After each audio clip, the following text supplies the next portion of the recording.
How colors tell the story of K-pop Demon Hunters. You could watch the entirety of K-pop Demon Hunters without sound, though we wouldn't necessarily recommend it, and the vibrant colors of the animation would tell you a prismatic visual story all on their own. The filmmakers and artists behind the Oscar-nominated Golden Globe-winning film fine-tuned the exact shade of each couture costume, strand of hair, and Seoul skyscraper to convey character arcs, capture impeccable K-drama vibes, and pay homage to meaningful Korean traditions. One of the notes that directors and writers Maggie, Kang and Appelhans gave to the animation team was that the aesthetic of the K-pop Demon Hunters world shouldn't be too obvious or rigidly color-coded. This sophisticated approach to color reflects the multitudes within Rumi, Mira, and Zoey, the demon-hunting K-pop idols of HUNTR/X. It was one of the philosophies that Maggie talked about early on, production designer Mingjue Helen Chen tells Tudum. She didn't want to pigeonhole the girls into one personality. A common refrain about the look of HUNTR/X was, "They're not Power Rangers." That color philosophy of defying expectations and infusing every frame with magical girl energy makes K-pop Demon Hunters look different from anything you've seen on screen before. Each color is nuanced, reflecting the sophistication of Korean clothing and art throughout history. The red is not a true red. It's got a little bit of pink in it, explains Chen. The green is not a true green. It's got a little blue in it. And so they end up all being very tertiary colors. From magenta pink demon fire to the Soulja Boy's bubblegum pastel outfits to the exact shade of Mira's hair. Seriously, we finally get an answer to the mystery of what to call Mira's hair color. The artists behind K-pop Demon Hunters dive deep into the eye-popping hues that built a world that so many have immersed themselves in over and over. The actual most important color in K-pop Demon Hunters. You might assume that gold is the most significant color in K-pop Demon Hunters. After all, Rumi's main goal throughout the film is to produce the golden Han moon, a magical barrier, conjured by music and love from the fans, that will seal the demon world from the human world forever. And there's also a certain Oscar-nominated song called Golden. Ever heard of it? That serves as the emotional anthem of the film. But while gold represents Rumi's dream at the beginning, the actual most important color in K-pop Demon Hunters is one that can't be found in any basic box of crayons. It's iridescence, a whole spectrum of subtle pearlescent shades that includes pink and soft blues and greens. Unknowingly, Rumi, Mira, and Zoey are building towards something greater than they've even envisioned. At the end of the film, HUNTR/X doesn't just produce a golden Han moon.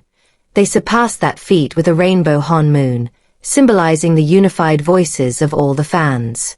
Though the world doesn't explode with rainbow Han moon luminosity until the story's end, the filmmakers and artists hinted at this fate from the very beginning, with iridescence serving as the guiding color principle.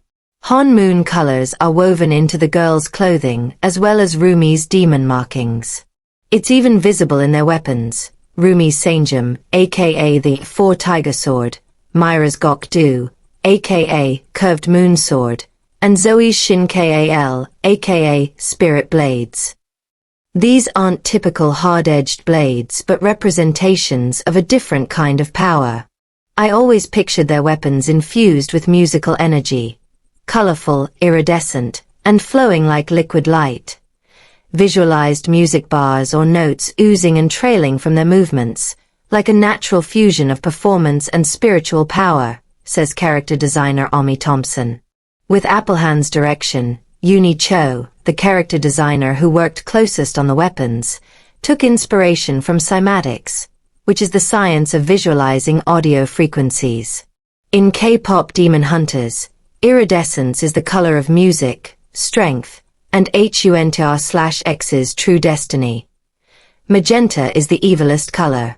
When creating the visual language of the demon world, the filmmakers and animators knew from the beginning that they wanted to do something that hadn't been seen before. We knew we didn't want to do something so stereotypically hell, like this red thing, says Chen.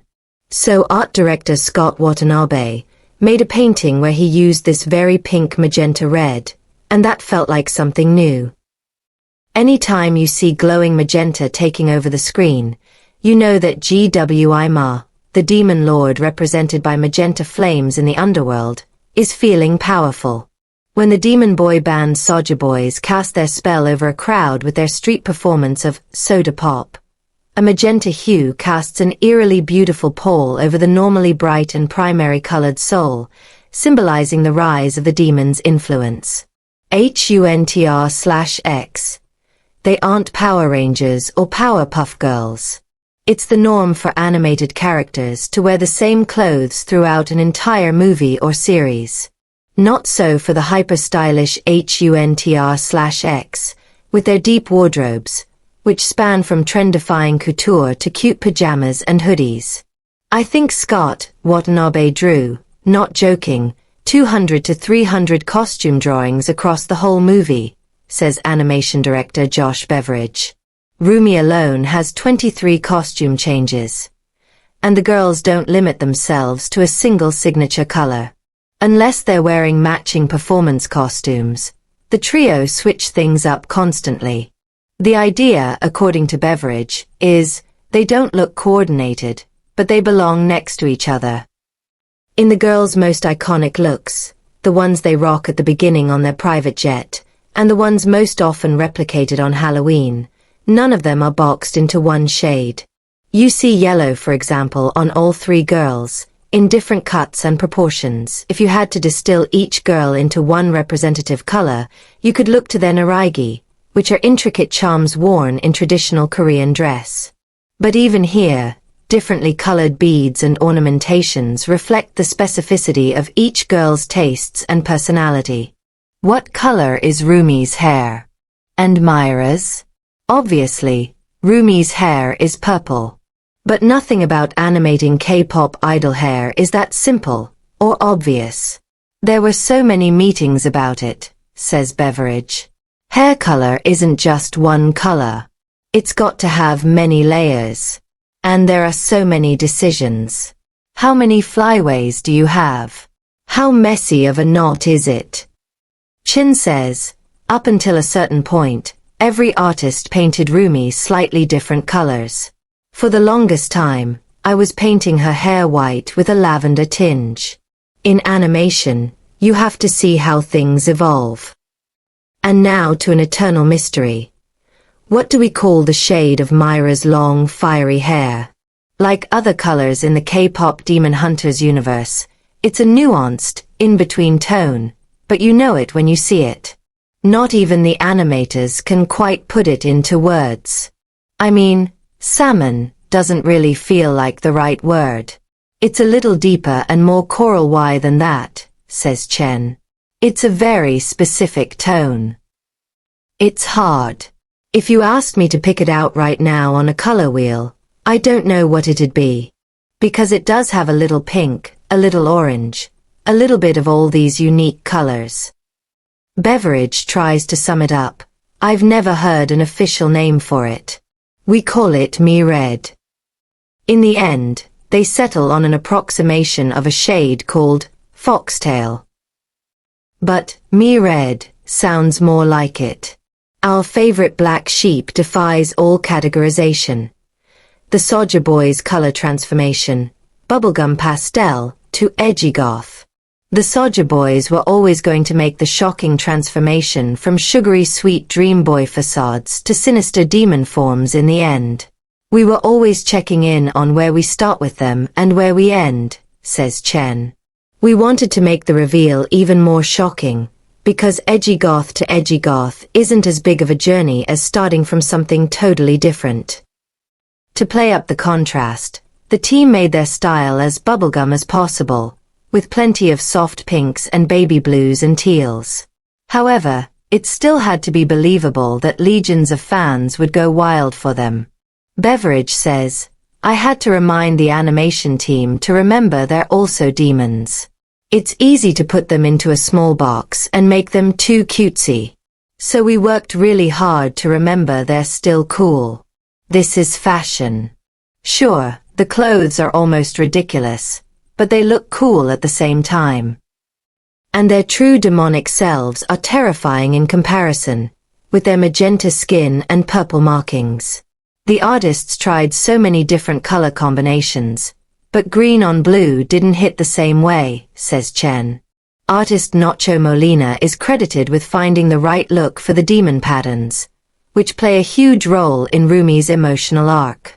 The soft but fierce palette of K-pop Demon Hunters. The reason K-pop Demon Hunters looks like nothing else you've ever watched is that the focus always comes back to the emotional journey of the three girls. They were sold the promise of gold, but what they find is so much more colorful and powerful. They're more than just one color, says Chen.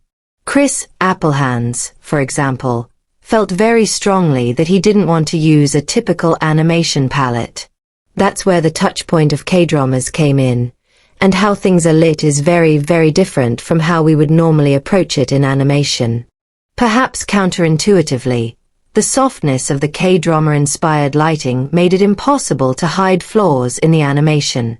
Everything's exposed in this gentle lighting, says Beveridge. It's not graphic and flat. There's gentle lighting and soft edges. Our whole bag of tricks we've been developing for the last couple of movies I threw out the window. And to the filmmakers, soft never meant weak, and strength was never black and white. This sensibility is on display in HUNTR/X's battle against the demons atop a speeding subway train on Cheongdam Bridge. Chen recalls, I remember we talked about, what if there was this crazy fight scene, but the colors were dreamy instead of very intense? We found moments of celebrating feminine colors, juxtaposing an action sequence with purples and pinks.